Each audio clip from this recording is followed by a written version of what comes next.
একটা নোটিশে বলেছে বা অফিস অর্ডারে বলেছে যে ডে অফ ওয়েসাক সেটা এই বৈশাখী মাসে যে কোনো সময় পালন করা যেতে পারে। আমি মনে করি আপনারা যারা এখানে আছেন বিভিন্ন রাষ্ট্র থেকে, মোস্টলি বাংলাদেশ থেকে, এখানে আছেন ভিয়েতনাম থেকে, ভারত থেকে, শ্রীলঙ্কা থেকে, কম্বোডিয়া থেকে, ফ্রান্স থেকে, কানাডা থেকে আছেন। আর মেজরিটি যারা ভারতবর্ষ বা বাংলাদেশ থেকে আছেন, আই আন্ডারস্ট্যান্ড আপনারা সবাই ম্যাক্সিমাম কর্মসূত্রে এখানে আছেন, হয় কি? কর্মসূত্রে এখানে আছেন। আপনারা এখানে আছেন, খুশিতে আছেন, অখুশিতে আছেন, ভালোই আছেন, খারাপ আছেন, পার্ট অফ লাইফ, ঠিক না? এটাকে বলা হয় লোকধর্ম। কিন্তু আমি শিওর আপনার চিত্ত, আপনার মন আপনার দেশেই আছে, নয় কি? দেশেই আছে। মাতৃভূমি জন্মভূমি, সেই ভূমির মতো সুন্দর নিজের আপন আর কোথাও হয় না, রাইট? কিন্তু আমার একটা ভালো লাগলো এখানে যে মিস্টার শিবলী বড়ুয়া উনি নিজের পরিশ্রমের মাধ্যমে, ত্যাগের মাধ্যমে এই ধরনের একটা ইভেন্ট অর্গানাইজ করছেন। আর সেই ইভেন্টের ফলে কি হয়, এই ফ্রান্সে বা প্যারিসে থাকা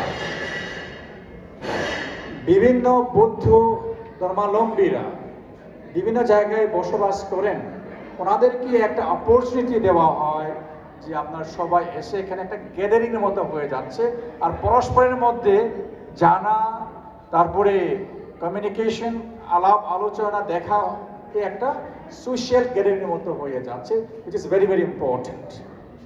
না হলে কে কোথায় সবাই ব্যস্ত থাকে, বিজি থাকে, পরস্পরের মধ্যে কথা হয় না, দেখা হয় না, এরকম হতে পারে। সো ওয়ান্স এ ইয়ার, বছরের মধ্যে একবার এরকম অকেশন করা, অনুষ্ঠান করা তা খুবই প্রয়োজন।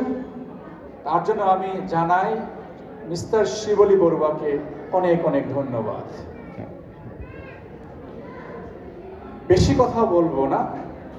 সকাল 10টা থেকেই আপনারা বসে আছেন, শুনছেন, গান শুনছেন, তারপরে চান্টিং শুনছেন, অনেক কিছু শুনছে। এখন প্রায় বিকাল গড়িয়ে 5টা-6টা হয়ে গেছে। আমার মনে হয় না আপনাদের সেই ধৈর্য আর আছে ভাষণ বা ধর্মদেশনা শোনার জন্য। জাস্ট আজকে যেহেতু বৈশাখ ডে বা বুদ্ধ পূর্ণিমা বা বুদ্ধা ডে হিসাবে আমরা পালন করছি, এই উপলক্ষে একটা কথা বলি। আপনারা সবাই জানেন যে আজকের দিনটি বা বুদ্ধ পূর্ণিমা দিনটি, বৈশাখী পূর্ণিমা দিনটি আমাদের বৌদ্ধদের জন্য, সবারই জন্য খুবই গুরুত্বপূর্ণ। কারণ এই 3টি জিনিস যেটা আপনারা লিখেছেন সেখানে বা চিত্রের মাধ্যমে দেখিয়েছেন, সিদ্ধার্থ গৌতমের জন্ম, তারপরে বুদ্ধত্ব লাভ আর মহাপরিনির্বাণ, এটাই জানেন, ঠিক আছে না? তার আগে তো একটা জিনিস আছে, ঋষি সুমেধা দীপঙ্কর বুদ্ধের চরণ তলে যে প্রোনাউন্সমেন্ট পেয়েছিলেন যে তুমি বাদ্যাকল্পে গিয়ে গৌতম বুদ্ধ হিসাবে তুমি বুদ্ধত্ব লাভ করবে, এই যে প্রোনাউন্সমেন্ট, ব্যাধি প্রোনাউন্সমেন্ট যেটা, সেটা দিয়েছিল কোন সময়? তাও নাকি ওই বৈশাখী পূর্ণিমায় নাকি ছিল। আমরা বলতে পারি না সেটা তো কত কল্পের আগে, সেটাও নাকি একটা বর্ণনা আছে। মেবি রাইট, তো আমি যেটা বলতে সামনে আসো, চাচ্ছি building এর দিকে actually আসো। বাংলায় বলতে পারে না এত ভালো করে। Building If I am to speak in English, if I am ডাইন allowed to সাইডে speak গ্লাসের in ডাইন English সাইডে this thing, ওইখানে what I would like to say সালন is দা মারিয়াস the birth of লেখা আছে দেখো Siddhartha মূল বিল্ডিং এ Gautama and enlightenment, হ্যাঁ ওইটার ভিতরে the ঢুকাবো supreme enlightenment and the হ্যাঁ হোটেল দিবি great passing away of hotel দিবি সাইডে Gautama লেখা the আছে ডাইন সাইডে Buddha, লেখা আছে দেখো hotel we can understand from three হ্যাঁ ওইটার পাশে important দেখো perspectives. সাইডে দিয়ে ডাইন সাইডে গ্লাস The birth আছে ওইখানে that can be taken as the phase of determination. হ্যাঁ সাল পাবলো দেখবেন না না ওটা না না অধিষ্ঠান, না উপরে উপরে determination, সংকল্প। উপরে আসো মূল বিল্ডিং আসো সুমেধ ঋষি মূল বিল্ডিং মূল দীপঙ্কর বুদ্ধ আমল থেকে যখন তুমি মূল বিল্ডিং বদ্ধকল্পে গিয়ে বুদ্ধ হবে, এই যে প্রনাউন্সমেন্ট যে ব্যাধি তার যে এটা তুমি নিচে গেছো গা এটা একদম মূল কি বলবো আশীর্বাদ পেলেন, সেই সময় থেকে দেখুন হাজার হাজার লক্ষ লক্ষ কোটি কোটি বছর ধরে হাজার হাজার লক্ষ lakh crore crore million billion trillions of lifes and even earth circle উনি ফুললি এনলাইটেন্ড সম্যক সম্বুদ্ধ হওয়ার জন্য সংকল্প নিয়ে তার কোয়ালিফিকেশন পরিপূর্ণ করেছেন, নয় কি? 1 বছর 2 বছর, 1 জীবন 2 জীবন নয়, যে 10 পারমে যে ঋষি সুমেধ নামে যে জীবন থেকে শুরু করে অনেক অনেক অনেক জন্ম নিয়ে উনি সেই কোয়ালিফিকেশন বা পারমি পূর্ণ করেছিলেন, রাইট? তা হলো সংকল্প, ঠিক আছে? সংকল্প। সো অ্যাজ এ বুদ্ধিস্ট, বুদ্ধের এই বৈশাখ ডে বা বৈশাখী পূর্ণিমা থেকে এটাই জানা উচিত, এটাই নেওয়া উচিত, আর নিজের জীবনে অনুসরণ করা উচিত।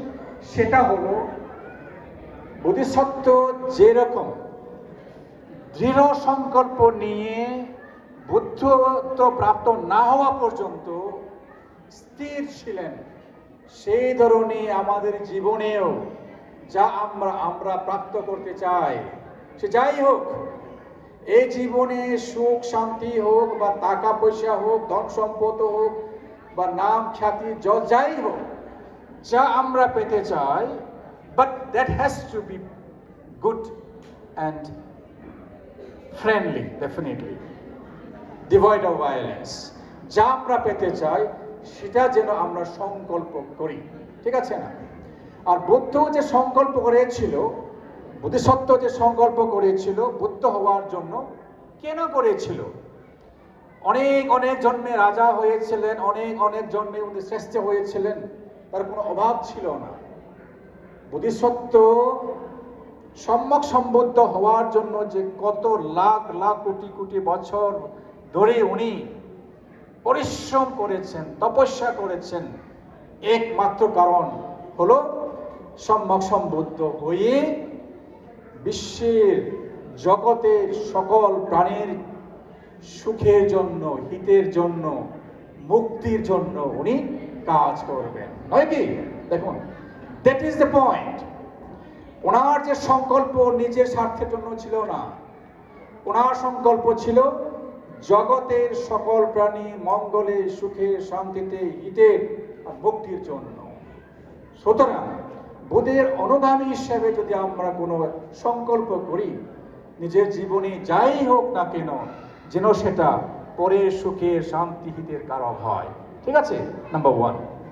Number 2, I understand if there is any scientist who has done the research, deep research, the first scientist would be the Buddha. The Buddha, দেখবেন, it was the Buddha who left the pleasure of royal pleasure, you can say, the kingdom, রাজ প্রাসাদ ছেড়ে, রাজসুখ ছেড়ে উনি বের হয়ে পড়েছেন। কিসের জন্য? আমরা সবাই জানি, সেটা হলো দুঃখ নিরোধ গামিনী প্রতিপদা বলে। দুঃখ থেকে নিবৃত্তি হওয়ার যে রাস্তা তার খোঁজে উনি বেরিয়েছিলেন, ঠিক আছে না? আর তার জন্য যে উনি রিসার্চ করেছেন দেখবেন, 6 বছর ধরে ভারতবর্ষে সেই সময়ে জম্বুদ্বীপে, নেপাল আর আজকাল ইউপি, বিহার এই জায়গার মধ্যে উনি নিরন্তর রিসার্চ করেছেন। সে সময়ে জ্ঞানী মহাজ্ঞানী ঋষি মুনি যারা ছিলেন, যারা এই বেদ আর বিভিন্ন জ্ঞানী ছিলেন, প্রায় সবার কাছে উনি গেছেন, গিয়ে কিন্তু ওনার যে কোয়েশ্চেন, যেটা ওনার জানার ছিল সেটা পায়নি। রিসার্চ করে গেছেন একটার পর একটা। আর লাস্টে যখন উরুয়েলা বনে বুদ্ধগয়ার পাশে এসে উনি নিজেই প্রেরণায়, নিজের ধারায় এই রিসার্চের অন্তিম পর্যায়ে নিয়ে গেছেন। আর আমরা বলতে পারি that was the Buddha who has successfully done the research on mind. We are very happy to have one Buddhist here, so Dr. Uttam Kumar Barua, right? Uttam Barua, who is a scientist on neuroscience, that's the mind. It was the Buddha who has done such a deeper study on mind, who could free himself from the shackles of defilements and could also help others to free from the defilements and attain the stage we call complete cessation of the formation of the mental concomitants, that is the liberation, right? That was the Buddha, you see, the research. তো যার জন্য আমাদের জীবনে এখান থেকে অনুসরণ করে নেওয়া উচিত আছে, আমরা যেন কোনো কিছু ফর গ্রান্টেড অ্যাকসেপ্ট না করি। Whatever it is there in the world, anything, any damn thing, anything, just take it as a research material, like how Buddha has done. এটা আমার জন্য ভালো হবে না খারাপ হবে, সমাজের জন্য এটা কি মঙ্গল হবে না ধ্বংসাত্মক হবে, সেই সব দিকে চিন্তা করে রিসার্চ করেই এগিয়ে যাওয়া, এই সেটা বুদ্ধের রিসার্চ যে মেথড, যে একটা প্যারাডাইম, সেখান থেকে শিখে নিতে হবে। নাম্বার 2। নাম্বার 3, সেটা হলো দেখবেন রিসার্চ করে উনি মনের মধ্যে বিকাশ সবটাকে পরিপূর্ণভাবে আপ্রুট করেছেন, তারপরে সম্যক সম্বুদ্ধ হয়েছে। সম্যক সম্বুদ্ধ হয়ে উনি বসে থাকেননি। ফর 45 years, 45 বছর ধরে উনি মানব সেবায়, জগতের সকল প্রাণীর সেবায় পুরা জীবনকে নিয়োজিত করেছিলেন, নয় কি? 45 years সেবা, দেখবেন সেবা। তো যদি আমরা বুদ্ধের অনুগামী হয়, এই সেবাতে যেন আমাদের part and parcel of our life যেন হয়ে যায়। সেবাই করতেই হবে, ত্যাগ করতেই হবে, রাইট? নাম্বার 3। নাম্বার 4, লাস্টে যেটা, তার মানে কি, আস্তে আস্তে যখন বুদ্ধ বৃদ্ধ হয়েছেন, কুশীনগরে সেই ওপেন স্কাই, বাইরে গাছের নিচে উনি মহাপরিনির্বাণ লাভ করেছে। তার মানে কি, সেখান থেকে আমাদের শিখতে হবে যেটা, সেটা হলো কন্টেম্পলেশন, ঠিক আছে না? আমরা যে এখন এখানে আছি, বেঁচে আছি, it is not for ever, চিরন্তন কালের জন্য তো নয়।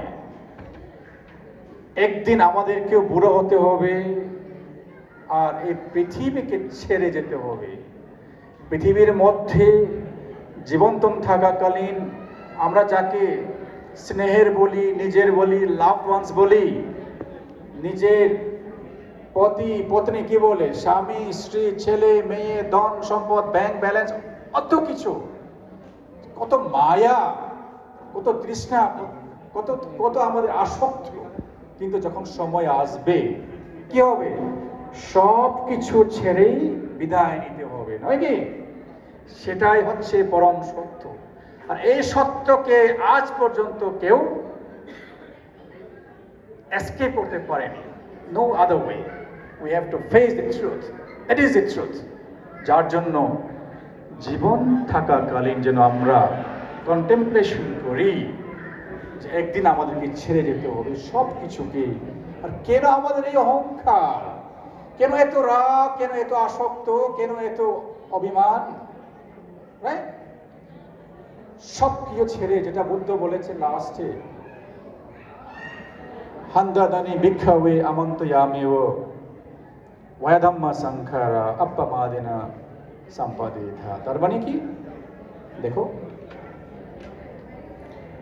এই যে প্রপঞ্চ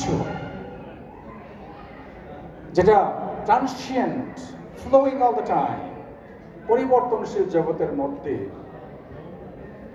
সব সময় যেন সতর্ক থাকে, অপ্রমাদ, সব সময় যেন ভায়া ধম্ম, যেটা যে সব কিছু পরিবর্তনশীল, আমাকেই পরিবর্তন হয়ে একদিন ছেড়ে যেতে হবে, এটাই যেন সব সময় নিরন্তর চিন্তা করে ধ্যান করি। এটা যেন আমরা করি। বুদ্ধের এই বুদ্ধ পূর্ণিমা উপলক্ষে, বৈশাখ দিবস উপলক্ষে আমার মনে হয় এই চারটি জিনিস যদি আমরা অবলম্বন করি, প্র্যাকটিস করি, তাহলে সেটা মিনিংফুল হবে। চারটে জিনিস। নাম্বার 1 হচ্ছে সংকল্প, ডিটারমিনেশন ইন লাইফ, ঠিক আছে? নাম্বার 2 হলো research, not taking anything for granted. Do your own research, whether it's useful for you or not useful, whether it's good for you or not good for you. Research what can come out of your research. So take second point is research, not taking anything for granted. Number 3 is service, service to humanity, service to your fellow beings. It is not service only to humanity, but it should be service to all living beings, including the nature, trees, animals, every living being. They are also our fellow siblings, because the earth is only earth we have, and we human beings think we are intelligent, and we indiscriminately exploit the weaker beings, the animals, which is really morally wrong. We cannot do that. How we have our right to live in this earth, so also all living beings have the right to live, right to life. যার জন্য সকল প্রাণীকে, কি বলে বাংলায়, সকল প্রাণীকে দয়া করা, কৃপা করা, কি বলবো বাংলাতে, আমার ঠিক আসছে না। To love and respect all life is the basic human requirement, I would say. Very important. At last, যেটা আমি বলবো সেটা হলো বৌদ্ধ ধর্ম যেটা শিখিয়ে গেছেন সেটা হলো উই আর ইন্টারডিপেন্ডেন্ট, ঠিক আছে না? আমি নিজে নিজে বাঁচতে পারবো না, আমরা পরস্পরের মধ্যে নির্ভরশীল। যার জন্য যখন আমরা নিজে সুখে শান্তিতে বাঁচতে চাই, আমাদের পরিবেশকে সুখে শান্তিতে রাখতে হবে। শুধু আমি আমি ভালো হলে চলবে না, সেদিকে মনে রাখতে হবে। তার জন্য যে আমাদের আশেপাশে যে নেচারগুলো রয়েছে, বন, জঙ্গল, প্রাণী, সবাই যেন আমাদের মতো সুখে শান্তিতে এবং সিকিউর ফিল করে, সেদিকে নজর রেখে যদি আমরা আচরণ করি, তখনই আমি মনে করি আমরা বৌদ্ধ ধর্মাবলম্বী হিসাবে প্রকৃতভাবে কাজ করছি। না হলে শুধু কথায় কথায় অনেক ভাষণ দেব, কাজকর্মে কিছু হবে না। আপনারা সবাই যারা এসেছেন, সবাইকে আমি অন্তর্মন থেকে আশীর্বাদ করছি। সবাই সুখী হোক, মঙ্গল হোক।